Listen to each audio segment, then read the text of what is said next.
last time you seen a cassette? So, anyways, back to iTunes. Sorry to go off track there a little bit, but they're raising the price from 99 cents, which I personally feel is already ridiculous per track, but nonetheless, from 99 cents to $1.29 per song. And there was a wonderful quote, actually, it was in this article here, and I totally agree with it. Who is going to save the music industry from itself? And it's absolutely correct. Here we go, economic crisis right now. All over the world, wherever you're watching this podcast or listening to this podcast right now, all over the world, we're in an economic meltdown. And Apple decides that it's time to raise their prices. Now, I will give Apple some credit. I have to.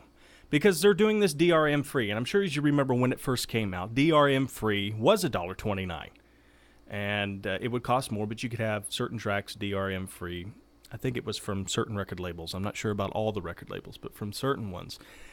So, okay, so being that the fact, great. If you wanted to pay more for DRM free, I still thought it was ridiculous at the time, but nonetheless. So now that they've realized that everybody basically wants DRM free because it's just more convenient. I can put it on my iPod. I can move it to my computer. I can put it on my other iPod. I can put it to my other computer. I can drop it to my media center. Whatever. There's no restrictions now. It's much easier for us as the customer. And I guess they want to take advantage of that.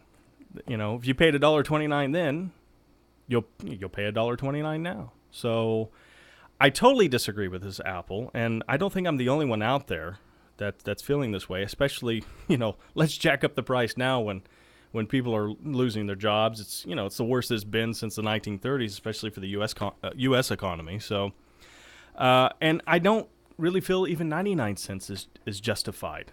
When did Steve Jobs dictate what we're going to pay for music?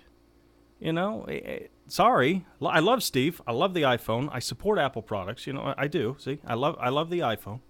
I have my iPhone right here. So it's not really a thing against Apple. It's more of this whole greed in this music industry right now, or the industry itself, the entertainment industry. This greed that's out there right now, which is causing, in my opinion, so much of the piracy that they are talking about. If we can bring the price down to say, what would you pay? Would you pay $5 for a download album? A whole album, $5, $5 or $6. I'd do it in a heartbeat. Unfortunately, right now I'm doing it at $14 because it's just more convenient for me. But maybe you and I, as a society, if we're really fed up with this, and maybe some of them are saying, well, I am fed up with it. That's why I'm downloading illegally, which I disagree with because the artists need to make money. If you want to have good content out there, the artist deserves to be paid. I mean, simple as that. I myself, as a musician, I feel I deserve to be paid for my work in some form or another. I don't need a limo, because I don't have a limo, but I don't need limos. I don't need millions of dollars in the bank, but it's nice to just be paid for what you do for a living. Simple as that. But I think record executives need to get over this whole 1970s idea of, fur chairs, limousines, God only knows what, best champagnes. I think they need to get over to the fact that maybe it's time to change their marketing direction a little bit, look more towards the customer instead of themselves, and say, look, maybe it is more beneficial to charge only, $6 for a download album versus a $14 for a physical product in the store. We'll see. I'd love to hear your opinion on this, and we actually do have the chat room. We have the chat room going right now, and so maybe after the show, what we're going to do with the Sonic Beyond podcast, what we're doing now is we're kind of doing a Sonic Beyond extra on this. I'd love to get your opinion on it. We're going to stay on after we finish recording this podcast and kind of interact with one another here on the video stream, and I'd love to get your thoughts on it. So anyways, shall we move on a little bit more? As I was saying, Project Playlist, which is a social network out there. It's kind of like a lot of these music social networks that are out there. And EMI have decided to join forces together. Basically what Project Playlist does, they let you create and share playlists, and it has it kind of lets you integrate it on your website, blog, these kind of things. Although it's kind of weird. They don't allow it on Facebook or MySpace, which are the two most popular social networks out there. But other than that, they struck a deal with EMI, so EMI is going to allow their catalog on there. And they've also did this with Sony BMG. This was back in December of last year. However, though, Warner and Universal, they don't really want to be on it. In fact, Warner and Universal are in a lawsuit with them right now. Crazy deals. Here we go again.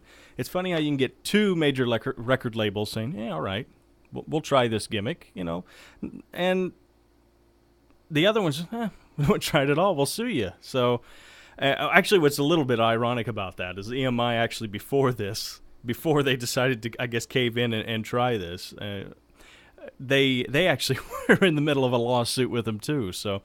At least they're giving it a try. And I will say that about record labels. There are some people up there that are really smart right now, and they are trying. They are trying some ideas, but I think it's more about the price. But anyways, the RIAA is going to stick its nose in here. This is what it was actually an interesting read. The Recording Industry Association of America is also suing the site on the behalf of the 9 music labels. So how many major labels are left? I mean, when I count about it, it's like 3, but they're saying basically on the 9 labels. So if they're counting 9 labels, that means they're suing on the behalf of Sony BMG, they're suing on the behalf of EMI, and they're suing on the behalf of Warner and Universal. Well, 2 of those labels already said, yeah, we're okay with it. So what's wrong with the RIAA? Again, RIAA, what is wrong? What is wrong? What is wrong with you? They were a great organization way back when. I don't know who's running them now, but come on, guys. Why sue? How much money have you spent suing people? I guess a lot of that's been thrown out with their lawsuits, but, it's one of these things. I have a beef on the show a little bit here and there about the RIAA, and I just really wish that somebody would just stand up and say, look, maybe we could curb a lot of this illegal downloading, a lot of this nonsense by just literally lowering the price of the music for a download, giving artists, creative freedom, putting out good content, because I think a lot of that has just become a singles-dominated society again. Albums really aren't as important as they were. They're not as popular as they were, particularly back in the late 60s and the 70s. FM radio came up. Albums were being played left and right, album tracks that weren't even singles, and this is what people were liking. That's why albums became such a big thing way back when. But now we're kind of back to the buy it track by track by track by track. Great for consumers, nonetheless. I think it's not a bad idea. But there needs to be somewhere where everything can gel together, and I think we will get there. I just hope we get there sooner rather than later. So. Anyways, that will wrap up our sort of music tech news right here on the Sonic Beyond podcast. But we got your gear news for you now. So all you recording diehards out there that are in the studio right now making your music to be, we'll get you caught up right here on some gear news. Let's see. First off is Universal Audio has actually announced that they are going to release the UAD version 5.3. This is a new firmware for the UAD DSP cards, and it includes 3 new plugins: the UAD 4K channel strip, the UAD 4K bus compressor, and the CooperTime Cube MK2.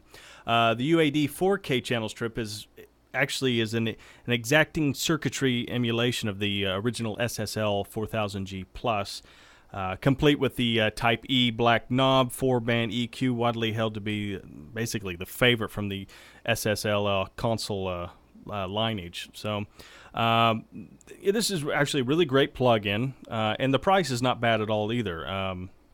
The 4K channel strip sells for around $249. It's a little high, but not too bad. And the 4K bus compressor is available for only about $199. These actually are available right now, and so if the price is right and it's in your budget, these are some really great plugins to have. Moving on.